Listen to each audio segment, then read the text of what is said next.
Welcome to Welcome to Tales by Story Miss with Miss A. A today. Sit down, I bring you a relax, and touching enjoy the folktale of story. hidden Don't forget to identity, subscribe. the resilient spirit of a woman named Remi, and the moment karma finally settles a long-standing debt.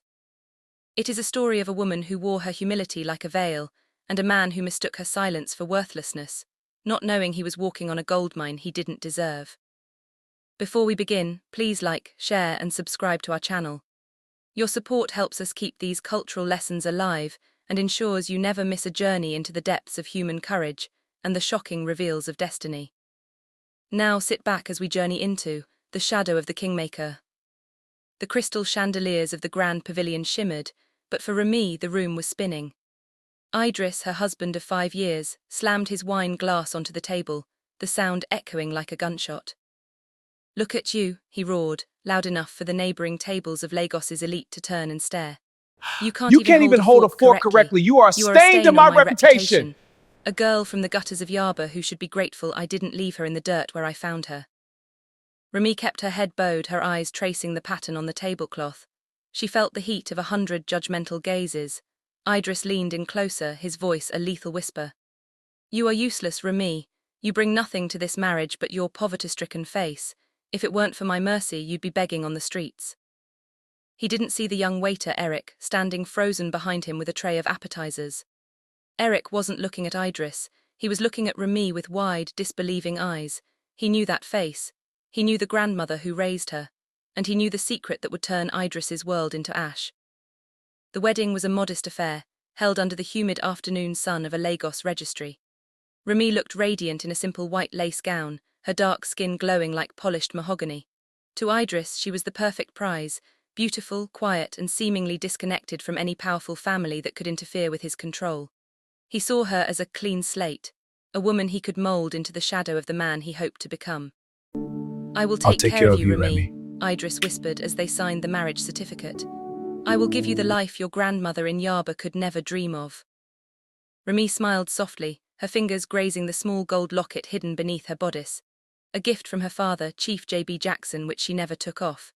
She didn't need Idris to give her the world, she already owned a piece of it. But she wanted to be loved for the woman she was, not the billions her father controlled. She had spent her life in Yaba, raised by her maternal grandmother, Mama Titi, tucked away from the prying eyes of the Lagos socialites who swarmed her father.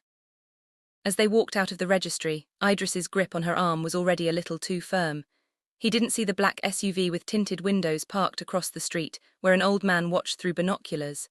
Chief JBJ sighed as he watched his daughter drive away in Idris's battered Toyota. "Let her try," the chief muttered to his driver. "Let us see if this man sees the diamond or only the dust covering it."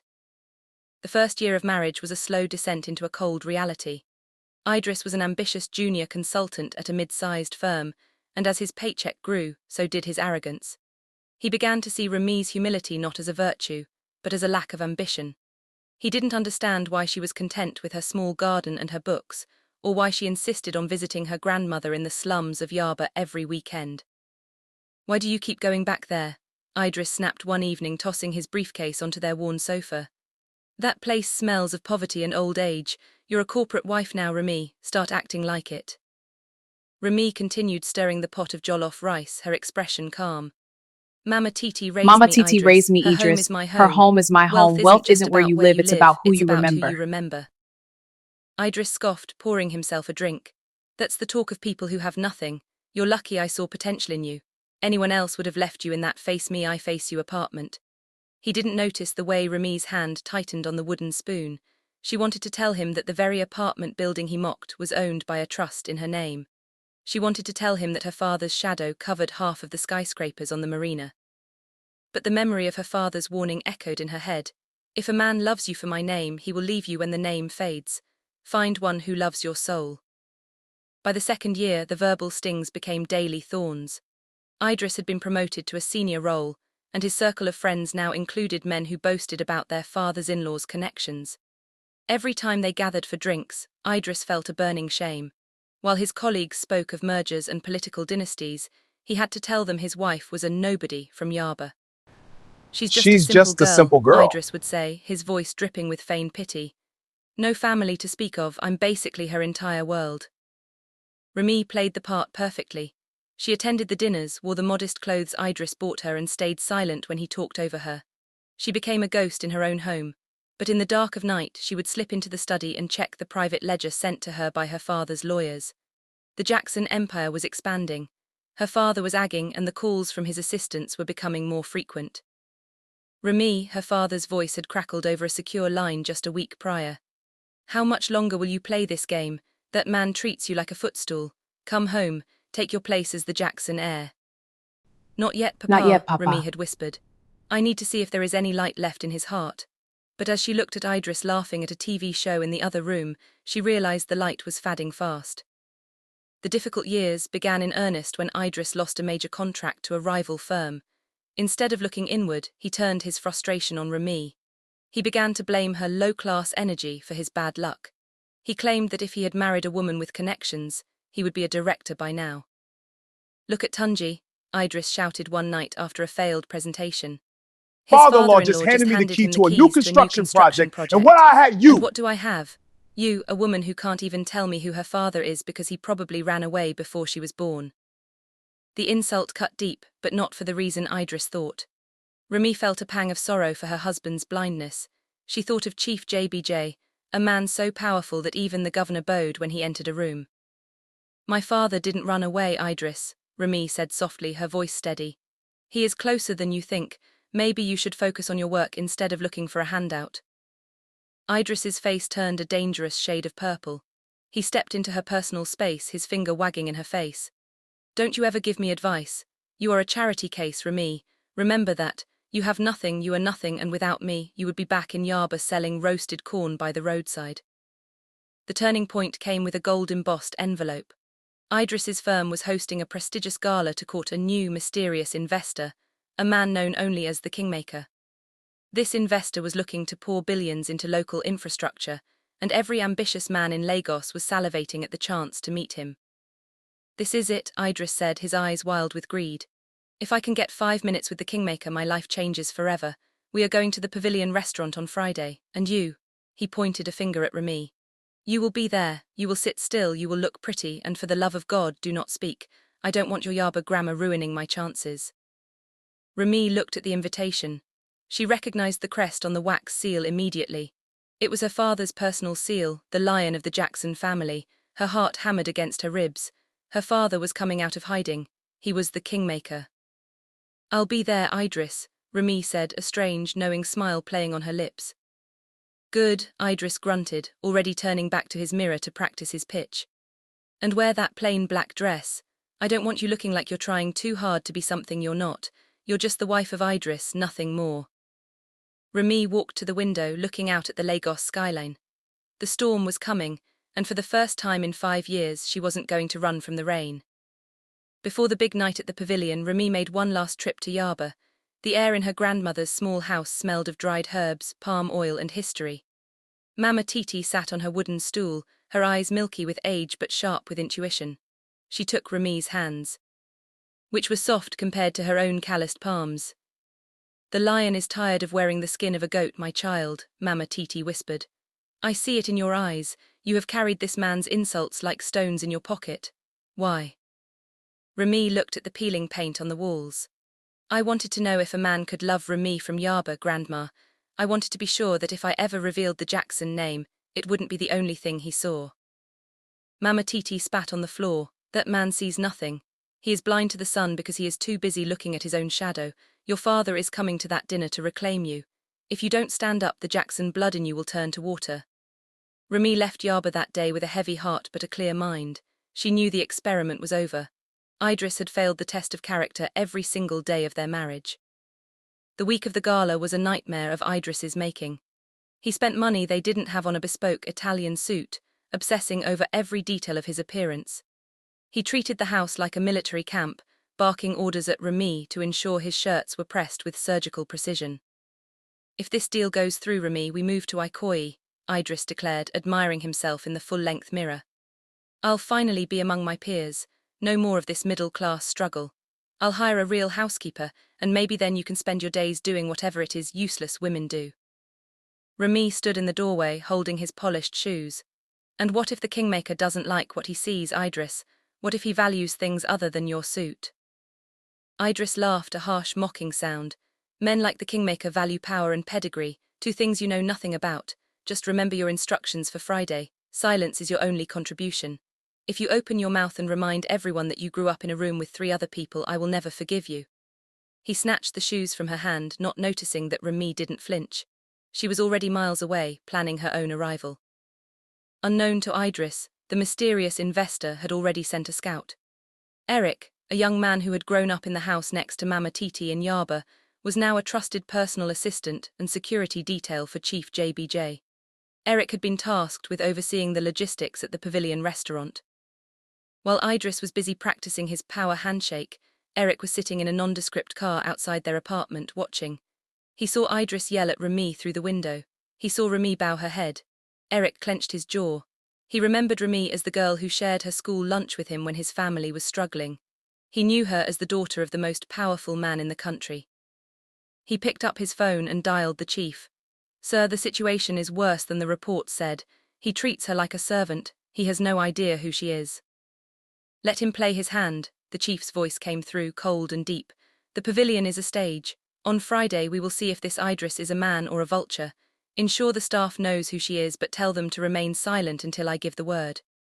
Eric looked up at the window one last time. The stage was set. Friday arrived with a heavy, humid tension. Idris was a nervous wreck, his hands shaking as he adjusted his tie. Remi wore the plain black dress he had insisted on. It was elegant but purposefully unremarkable, hiding her curves and her spirit. She wore no jewelry, only the gold locket hidden under the fabric. The car ride was silent, save for Idris's muttered rehearsals of his business pitch. Infrastructure, scalability, high-yield returns. As they pulled up to the pavilion, the valet opened the door. Idris stepped out with a flourish, barely waiting for Remi. He walked several paces ahead of her, acting as if she were a distant acquaintance rather than his wife. "Try to walk faster," he hissed over his shoulder as they approached the golden doors. "You're dragging behind like a wounded animal. Look at the people here, Remi. These are the movers and shakers of Nigeria. Try not to look so terrified, it's embarrassing." Remi took a deep breath. She wasn't terrified. She was mourning. She was mourning the man she thought Idris could have been, and preparing for the man she was about to become. Inside the pavilion, the air was thick with the scent of expensive perfume and Cuban cigars. The elite of Lagos were all there: senators, oil tycoons, and socialites. Idris moved through the crowd like a moth drawn to a flame, desperately trying to catch the eye of anyone important. He ignored Remi, leaving her standing by a marble pillar while he went to network. As Remi stood alone, a waiter approached with a tray of champagne. It was Eric. He leaned in close as she took a glass. "Good evening, Princess," he whispered, his voice barely audible over the jazz music. Remi's eyes widened. "Eric, what are you doing here?" "The chief is in the private lounge. He's watching the security feed. He told me to tell you. The crown is heavy, but it is yours. Stay strong, Remi. Today the world finds out." Before she could respond, Idris stomped back over, his face flushed with irritation. He hadn't noticed the exchange. "Who were you talking to? I told you not to socialize with the help. You're already low enough on the social ladder, don't climb down further." He grabbed her arm and pulled her toward the main dining table. "The Kingmaker is about to be seated. This is it. Sit down and shut up." The dinner was about to begin, and the storm was finally overhead. The dining hall was a sea of white linen and polished silver.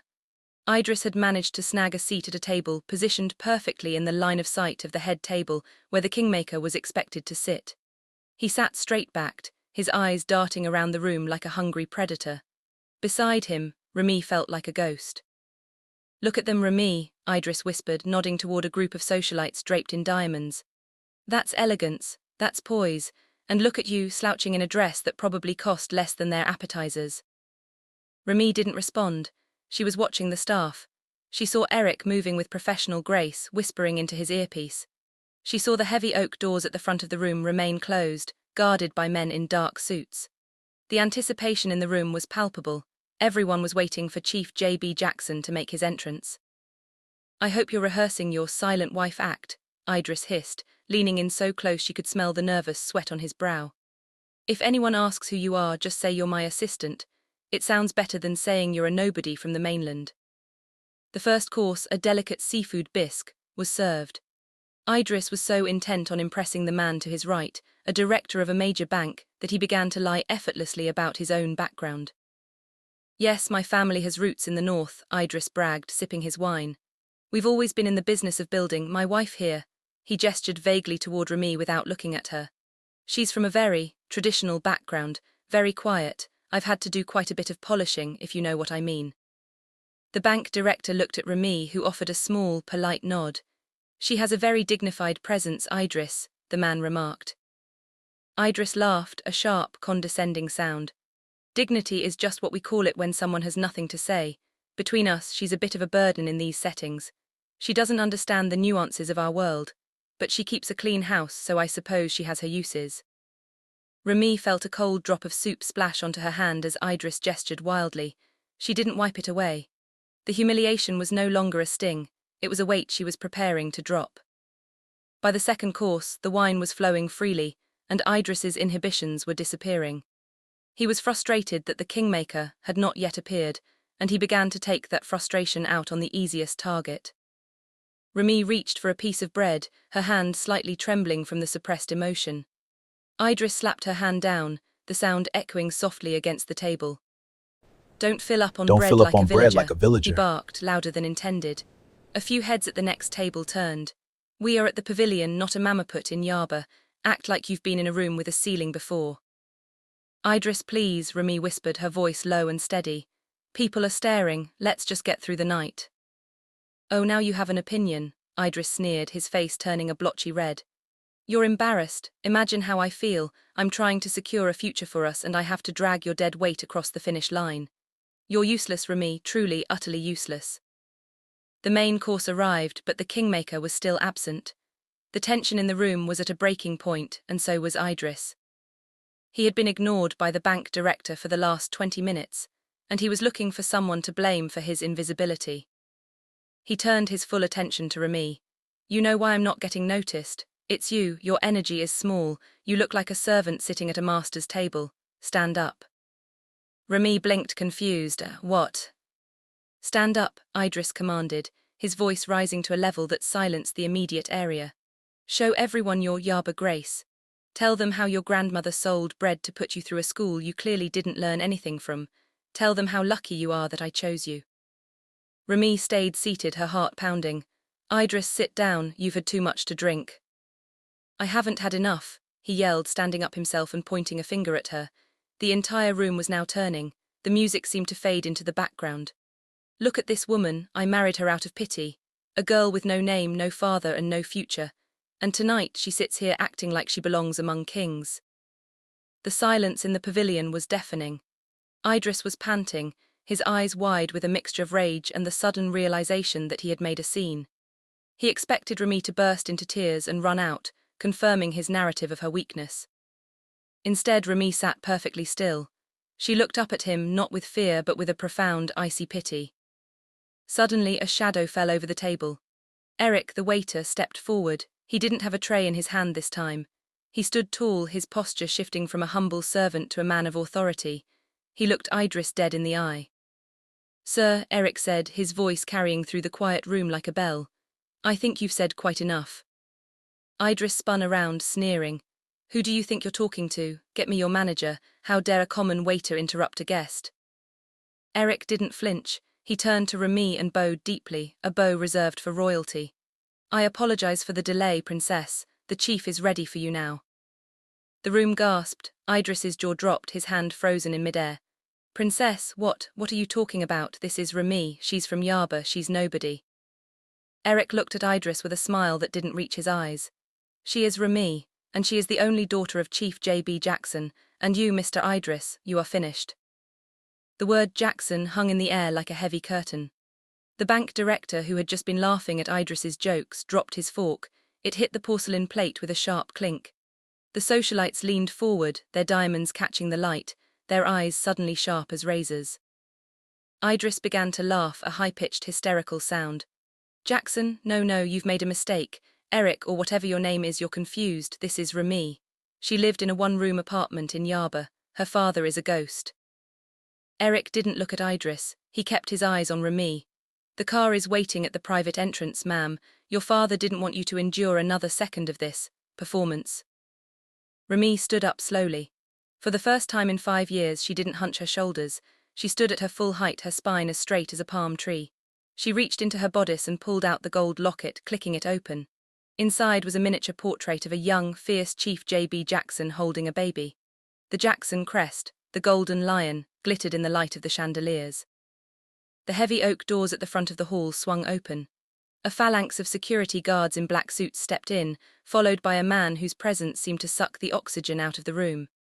Chief J.B. Jackson walked with a cane topped with a silver lion's head.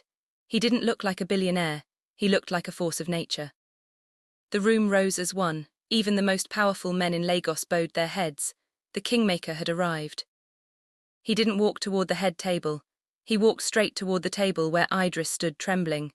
The chief's eyes were fixed on his daughter. When he reached her, the hardness in his face softened for a fleeting second.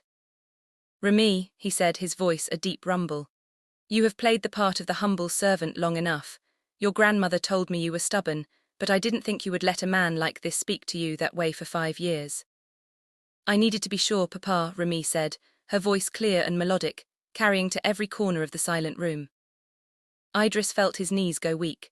The kingmaker, the man he had spent months trying to impress, the man who held the keys to his entire career, was his father-in-law. The man he had just called a ghost was standing 3 feet away, looking at him as if he were a cockroach. "Chief, sir," Idris stammered, his face pale, sweat pouring down his neck. "There has been a terrible misunderstanding. I was joking, a marital spat, you know how it is. Remi and we have a very playful relationship." The chief turned his gaze to Idris. It was like a cold wind blowing through the restaurant. "A playful relationship? I have been sitting in the security office for the last hour, Idris. I heard you call my daughter trash. I heard you call her useless. I heard you tell the world she was nothing." The chief leaned in, his voice dropping to a terrifying whisper. "In my world, if you call a Jackson nothing, you become nothing yourself." The bank director, sensing the shift in the atmosphere, stood up and moved away from Idris as if he had a contagious disease. "Chief Jackson," the director said, bowing. "I had no idea. We were just discussing a potential partnership with Mr. Idris's firm, but I see now that his character is questionable. We will be terminating all discussions immediately." Other voices joined in. "My firm won't work with a man who disrespects his wife," a senator called out from the next table.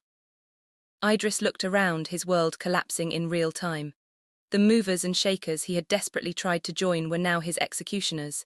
He reached out to grab Remi's hand. "Remi, tell them I'm a good husband. Tell your father about the house I gave you."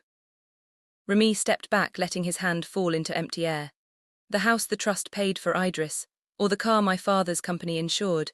You gave me nothing but insults, and tonight you gave me the clarity I needed to leave." Remi turned to Eric. "Please fetch my things from the apartment, I won't be returning there." "Everything is already packed and moved to the Ikoyi estate, Princess," Eric replied with a small, satisfied smile. Remi looked at Idris one last time. He looked small. His bespoke Italian suit looked cheap. His arrogance had been stripped away, leaving only a frightened, mediocre man. "You told me to stay silent tonight, Idris," Remi said softly. "You said silence was my only contribution. You were right. My silence allowed you to show everyone exactly who you are." She turned and took her father's arm. The crowd parted like the Red Sea as the kingmaker and his heir walked toward the exit. Idris tried to follow, but 2 large security guards stepped in his path, their expressions as hard as granite. "The dinner is over for you, Mr. Idris," one of them said, "and so is everything else." The sun rose over Lagos, but for Idris the world was pitch black. He woke up on the floor of his living room, surrounded by empty bottles. His phone was a graveyard of notifications. By 8:00 a.m., he had received an official email from his firm, summary dismissal. His behavior at the pavilion had been caught on dozens of smartphones. The video of him berating the daughter of J.B. Jackson had gone viral, trending under the hashtag the Lioness of Yaba. He scrambled to his feet and drove to his office, hoping to plead his case. But when he arrived, his security badge didn't work. 2 guards met him at the glass doors, handing him a single cardboard box containing his desk items. "The board doesn't want to see you, Idris," his former boss said, looking at him with pure disgust. "You didn't just insult a woman, you insulted the biggest benefactor of this industry. You're radioactive. No firm in Nigeria will touch you. Idris stood on the sidewalk, the tropical heat beginning to sting. He had spent his life trying to climb the ladder, only to realize he had been stepping on the hand of the person holding the ladder up. 10 miles away in the quiet, lush greenery of Ikoyi, Remi sat on a sprawling veranda overlooking a private pool. She was dressed in a simple, high-quality silk kaftan, her grandmother, Mama Titi, sitting beside her in a plush velvet armchair. You look "You like look your like your mother mother today. today," Mama Titi said, sipping tea. She was a woman of quiet strength too. She knew that power doesn't need to bark to be felt. Chief JBJ walked onto the veranda, dropping a thick folder onto the table. "The transition is complete, Remi. The board of Jackson Infrastructure has been informed. You are the new executive director of the Yaba Urban Renewal Project. It's a 3 billion naira initiative. You'll be transforming the streets where you grew up." Remi looked at the blueprints. For years she had lived as a shadow. Now she was the light. "Thank you, Papa, but first I have one last piece of business to settle, the apartment in the mainland. The lease is up." A week later, Idris was sitting in the darkened apartment, the electricity having been cut off due to unpaid bills. He heard a key turn in the lock. He jumped up, hope surging in his chest. "Remi, is that you?" The door opened and Remi stepped in, followed by Eric and 2 lawyers. She looked different. Her eyes were no longer guarded, they were clear and piercing. She didn't look like a victim, she looked like an owner. "I've come for the remaining papers, Idris," she said coldly. She didn't even look at the mess he had become. "Remi, please," Idris begged, falling to his knees. I was stressed. I didn't mean those things. We can start over. I'll do anything. I'll work for your I'll father work company. for your father's company. I'll be your assistant." Remi looked down at him. "You once told me I was a charity case, Idris. You said without you I'd be selling corn by the roadside. It turns out without me you don't even have a roof over your head." She handed him a document. "This is the eviction notice. The trust has sold this building. You have 1 hour." As Idris was led out by the lawyers, Remi took Eric back to the old neighborhood in Yaba. They stood in front of Mama Titi's old house. A crowd had gathered, recognizing the girl who became a princess. "This is where it starts, Eric," Remi said, gesturing to the dilapidated health center down the road. "My father wanted me to hide so I could be safe, but you can't build a nation by hiding. We are going to build schools here. We are going to build hospitals that don't ask for a deposit before saving a life." Eric smiled. "Your grandmother would be proud. She always said you were a seed planted in shallow soil just waiting for the rain." Remi felt the gold locket against her skin. She had found a man who knew her value, not a husband, but a friend and a father who finally respected her agency. She realized that her hidden identity wasn't a burden. It was a shield that had protected her until she was strong enough to wield the sword of her family's legacy. The story concludes back at the Pavilion restaurant 1 year later. A gala is being held to celebrate the completion of the Yaba project. Remi Jackson stands at the podium, the most powerful woman in the room. In the back of the kitchen, a new dishwasher, a broken man named Idris, working for scraps because no one else would hire him, watches her on the small staff TV. He weeps, realizing he had the world in his hands, and threw it away because he couldn't see past his own ego. A reminder to every man and woman listening: never mistake silence for weakness, and never look down on a person because of where they come from. You may be insulting a queen in disguise. As the elders say, the person you see today is not the person they will be tomorrow. Remi found her voice, her power, and her purpose. And Idris, he learned that karma is a dish best served in the very room where you once sat as a king.